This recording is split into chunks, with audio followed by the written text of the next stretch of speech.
Good evening, Year 11, and welcome to your first night before news for your English Literature Paper 1, which you will sit on Monday, May 13th, so next Monday coming. The next few slides will go through some key information and how you might attempt to approach the questions in the paper. So just as a recap about the key information that you're going to need to know about this paper, the paper itself will be an hour and 45 minutes. It will contain two sections, a Shakespeare section and a novella section or a novel section. It is important that when you look through the paper that you leaf through or you turn through to the text that you have studied. So in section A, you're going to be looking for the question on Macbeth, and in section B, you're going to be looking for the question on A Christmas Carol. In total, you will need to complete 2 essay questions, one on Macbeth, one on A Christmas Carol. You should aim to spend around 15 minutes on each question, and for each question you will be provided an extract. As well as responding to the extract, you also need to make reference to other relevant parts of the text. Section A of the paper will be the Macbeth section. You could be asked to comment on either a theme or a character or kind of a combination of both. Main characters that you could be asked to write about would be perhaps Macbeth and Lady Macbeth, and past questions have seen themes such as guilt, violence, the supernatural, power, gender and ambition.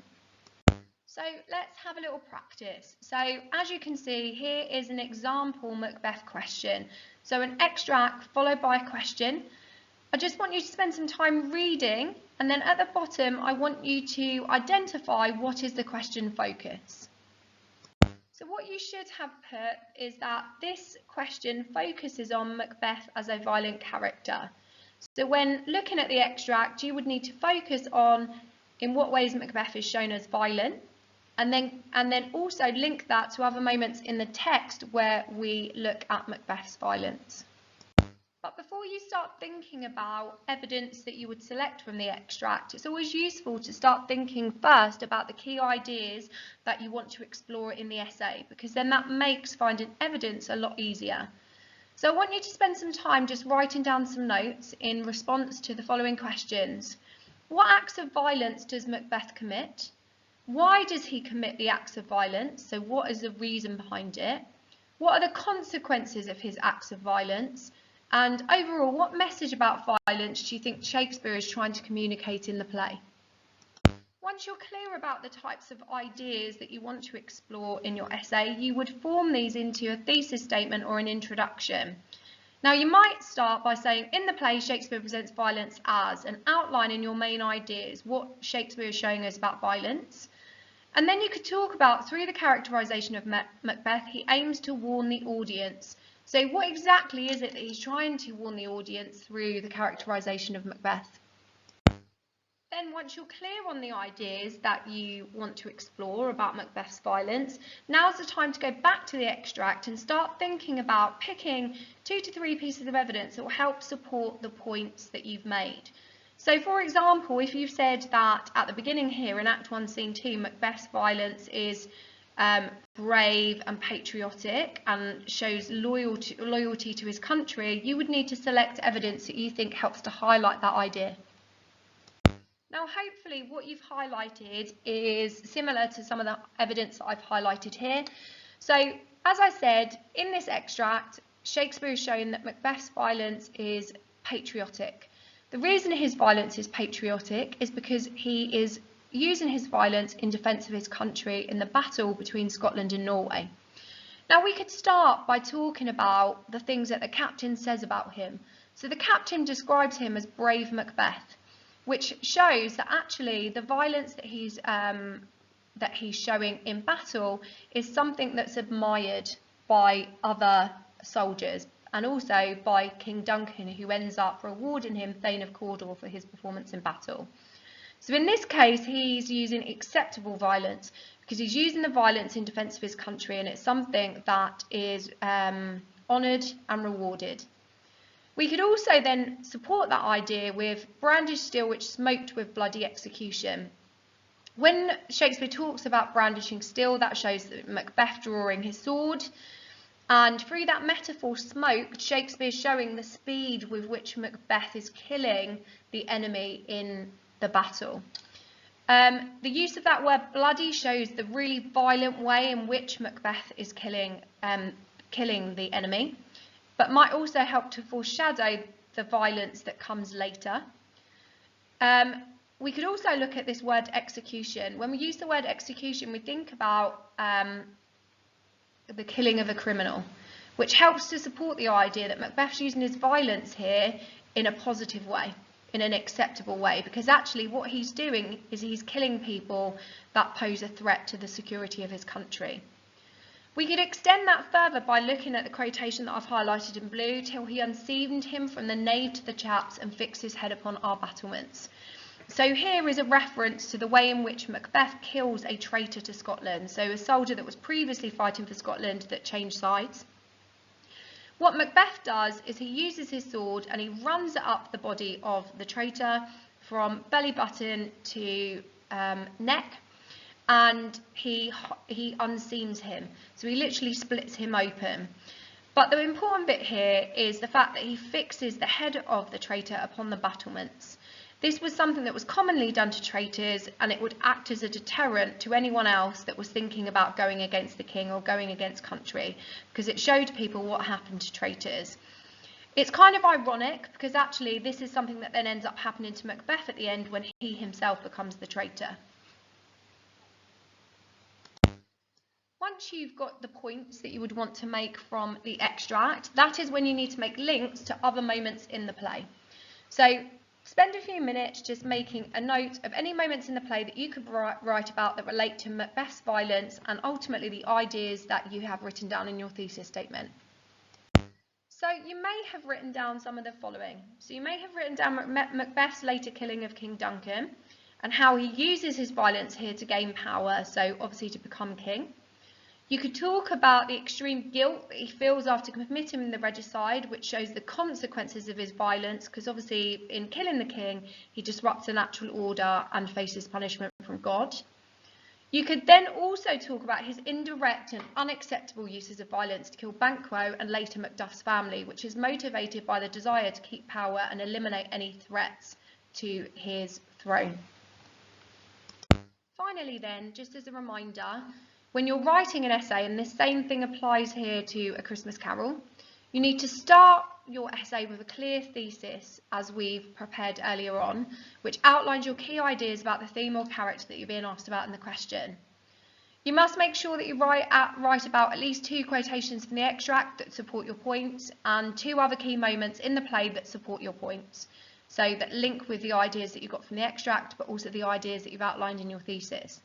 When deciding the order of this, you perhaps want to think about what comes first chronologically in the play. So with the example that we've been looking at, the extract is from Act 1, Scene 2. So I would start by looking at the extract and then linking it to later moments in the play. But more importantly than that, drive your ideas by focusing on the intentions of the writer. So at all times make it clear that you understand how the evidence you've selected supports Shakespeare in communicating his overall message. Section B of the paper will be focused on A Christmas Carol. Similarly to the Macbeth section, you will be asked to comment on a theme or a character. Chances are the characters that you could be asked about would be Scrooge, perhaps the spirits. Previous themes that have come up are things such as redemption, the supernatural, greed, family, attitudes to Christmas, poverty and charity. So here's an example question. You will see your extract and it tells you whereabouts that extract comes from in the novella, and then you have a question at the bottom. Just write down for me now what you think the focus of the question is. What you should have identified is this question is asking you about Scrooge's attitudes to money and wealth. The reason that I picked this question is because essentially this question is asking you about greed. We've learnt about greed in lessons, but ultimately they've just reworded the question. Scrooge's attitude to money and wealth, you know, this is about Scrooge's greed. So make sure that when you're looking at the question, even if it's reworded slightly differently to the way that we've learnt it in class, it still essentially is the same points that you're making. So let's start thinking about the key ideas that you could potentially explore in this response. So write down some notes for the following. So who is Scrooge characterised to represent? How does Scrooge view money and wealth? What impact has Scrooge's greed had on his life? What does Dickens want to show us about people that are focused on making money? That are only focused on making money? How did Dickens want these people to change, and what societal issue would this have helped to solve? Right, now let's look at your notes and help turn those ideas into your thesis statement. So you could start by saying, in the novella, Dickens presents Scrooge's attitude to money and wealth as, through the characterisation of Scrooge, he aims to warn the audience, in the hope that the Victorian reader would. Copy and complete this thesis statement. Okay, now that we've got an idea of the types of things that we want to explore, it should make looking at the extract easier. Just want you to read the extract and make a note and highlight or make a note of any evidence that you could use that helps to support your thesis statement. And we're looking at 2 to 3 pieces of evidence that we could use to back that up. So hopefully what you did highlight are things such as, when Belle says to Scrooge, another idol has displaced me, a golden one. And then she talks about how when they first got together in a relationship, when we were both poor and content to be so. Now what we could talk about in that first quotation, an idol. So an idol is someone you look up to, and we could talk about the fact that Scrooge idolises money. Money has become like the most important thing for him, like the thing that drives him. And in doing so, has displaced any chance of happiness. So the money has become more important than his relationship with Belle. And then she talks about it being a golden one. So she's really clear on the fact that actually it's his desire for wealth, his greed, that has driven a wedge between them. And then she reminds him that actually at one point they were both poor and content to be so. And that's Dickens' way of reminding the reader that actually it's not money that makes us happy, it's having one another, okay? So having relationships, having family. And actually at one point or another, Scrooge was happy to be poor and he was content, a lot like, say, the characters like the Cratchits.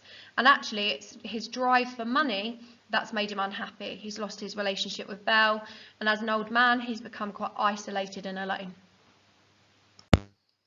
Now I'll spend some time making a list of other moments in the novella that link to Scrooge's attitude to money and wealth and the ideas in your thesis statement. So just some possible ideas. You could perhaps talk about Scrooge's refusal to donate money when asked by the charity collectors. You could talk about how Dickens implies that if Tiny Tim died, Scrooge would be indirectly responsible because he doesn't pay Bob a fair wage, so showing that lack of social responsibility. You could talk about Scrooge's redemption and the impact it has. He donates money to charity collectors and indirectly saves the life of Tiny Tim through his change. So finally, in the same way as Macbeth, your essay structure, you would start with a clear thesis that outlines your key ideas about the theme or character in the question. You would write about 2 key quotations from the extract that support your points. You'd then write about 2 other key moments in the novella that support your points. And as I said before, when deciding the order, think about what comes first chronologically. So if you're given an extract that's early on in the novella, you might want to start with that and then link it to later events. And remember to drive your ideas by focusing on the intentions of the writer. So why has Dickens written A Christmas Carol? What allegorical message did he want to explore? Just to finish off then, good luck and try your best. You've got this.